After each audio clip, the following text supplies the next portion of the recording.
Bonjour tout le monde, la revue d'aujourd'hui est Journey to l'île mystérieuse.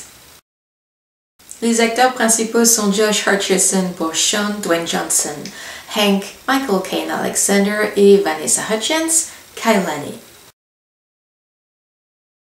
Sean réussit à intercepter un message crypté de son grand-père Alexander, indiquant l'emplacement exact de l'île mystérieuse de Jules Verne. Accompagné de son beau-père Hank, il va aller rejoindre son parent et du coup reprendre la route des aventures.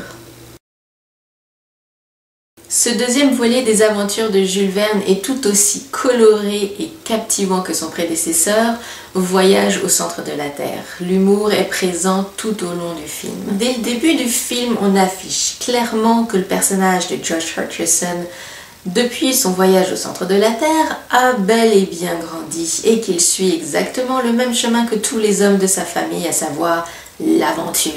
Une fois sur l'île, on enchaîne les tableaux illustrant parfaitement le fantastique qui domine sur l'île. Mais c'est également là que le bas blesse, parce que tous ces tableaux, aussi magnifiques qu'ils puissent être, sont enchaînés beaucoup trop rapidement. À peine le premier arrive, on ne peut même pas l'apprécier qu'il y a déjà le deuxième qui s'en vient, et le troisième, et le quatrième, et ainsi de suite, et ainsi de suite, et ainsi de suite.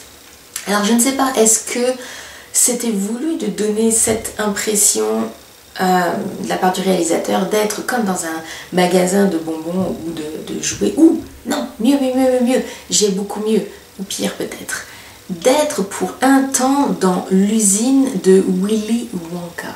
Tu sais, Charlie et la chocolaterie là.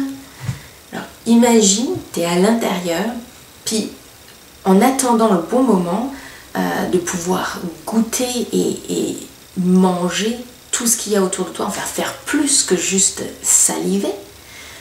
Tout d'un coup, et sans prévenir, tu as quelqu'un qui t'enlève absolument tout là, ce que tu attends, et qui va te dire avec un beau et grand sourire « Bye bye, merci d'être venu ». Bon, d'accord, c'est pas la fin du monde, mais quand même, est-ce que c'est parce que l'histoire en elle-même de l'île mystérieuse de Jules Verne a tellement à raconter, à offrir et à montrer qu'on n'a pas le choix en fin de compte d'aller vite dans cette histoire? Je sais pas, mais quand même. Par contre, un peu encore dans le même genre de registre, là aussi, à peine ils sont arrivés sur l'île, ils découvrent en fait qu'ils doivent trouver un moyen express super rapide pour quitter cette île qui s'apprête à disparaître, ou ils vont sinon eux aussi disparaître et mourir avec cette île. Est-ce que c'était pas possible de les laisser rester plus longtemps et de vraiment apprécier ce qu'ils voient, tout comme nous? Non, je sais pas. Possible?